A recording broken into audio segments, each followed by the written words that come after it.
pessoal, bom dia, tudo bem?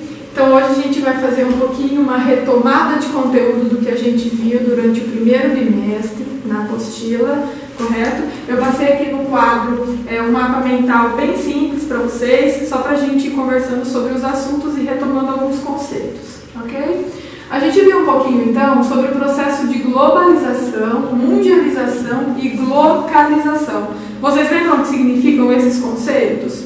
Vamos lá. Globalização é do ponto de vista mais socioeconômico, né, e tem a ver com troca de mercadoria, correto? É a gente ter acessos, por exemplo, a mercadorias, a produtos, a culinária de outros países. Se não fosse, por exemplo, a globalização, a gente não teria acesso, um exemplo, à comida japonesa, porque iria ficar restrita ao Japão, correto? A comida árabe, que ia ficar restrita principalmente à parte da Ásia, correto? Então, o ponto de vista globalização é do ponto de vista mais socioeconômico e significa principalmente voltado a trocas, né? Trocas comerciais, trocas culturais e entre outras. O nome de mundialização também tem a ver com trocas, mas do ponto de vista mais financeiro, né? Como por exemplo, bolsa de valores.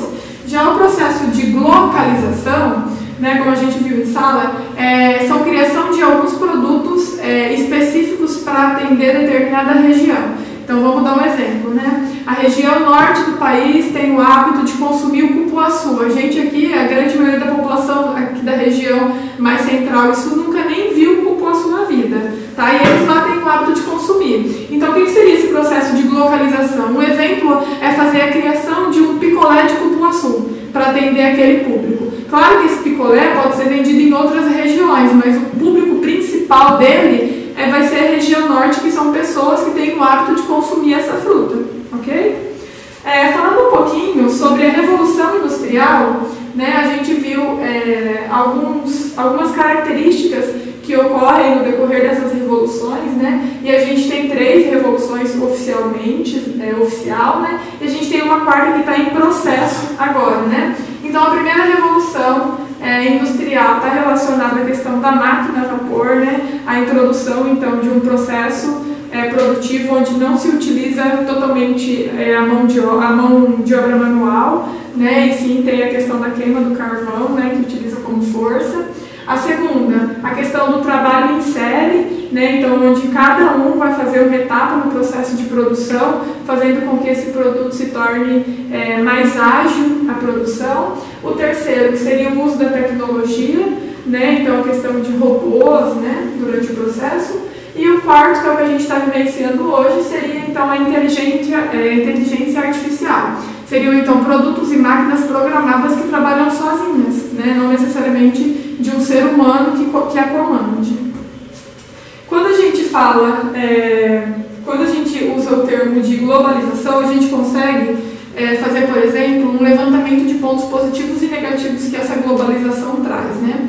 Entre os pontos positivos, a gente tem a questão de disseminação de hábitos pelo mundo, né? A gente acaba conhecendo culturas que só é possível graças ao processo de globalização, né? Por exemplo, como eu falei, a comida japonesa, né? A gente tem acesso graças ao processo de globalização. Aqui em Mandaguaçu, em Maringá, a gente consegue consumir esse alimento, né? A gente não precisa ir até esse país para ter o conhecimento dessa culinária, tá? Entre outros pontos positivos que a gente tem, que pode citar o conhecimento de outras culturas, pode ser do ponto de vista religioso, né? A gente tem um maior conhecimento, mas juntamente com o ponto positivo vem uma série de pontos negativos, né? O que a gente pode citar? A gente tem a ideia de uma padronização do processo de globalização, né? Eu dei até um exemplo na sala, durante essa aula, e vocês deram risada, né? Por exemplo, as meninas estão na época de usar cropped,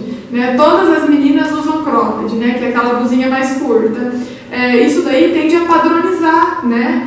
Em algumas áreas. Então, qual que é a ideia do processo de globalização dentro da globalização? A globalização, por exemplo, a ideia desse cropped, mulheres, por exemplo, da Índia não vão utilizar esse cropped, embora seja difundido, né, pelo mundo todo, a cultura delas não é utilizar esse tipo de vestimenta. Então vai entrar globalização, que vai entrar com vestimentas propícias para ser difundida nessa área, onde, por exemplo, a moda do cropped nas mulheres não funcionou, ok?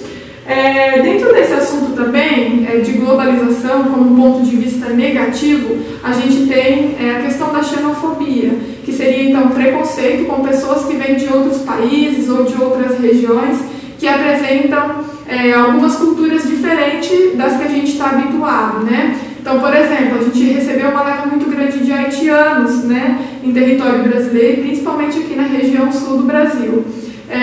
Então, o que a gente acaba percebendo é que ocorre muito esse processo de xenofobia e preconceito, certo? Porque eles vêm de uma região totalmente diferente da nossa, né? Eles têm vestimentas que são comuns para eles lá, alimentação que são comuns deles, né? E que a gente acaba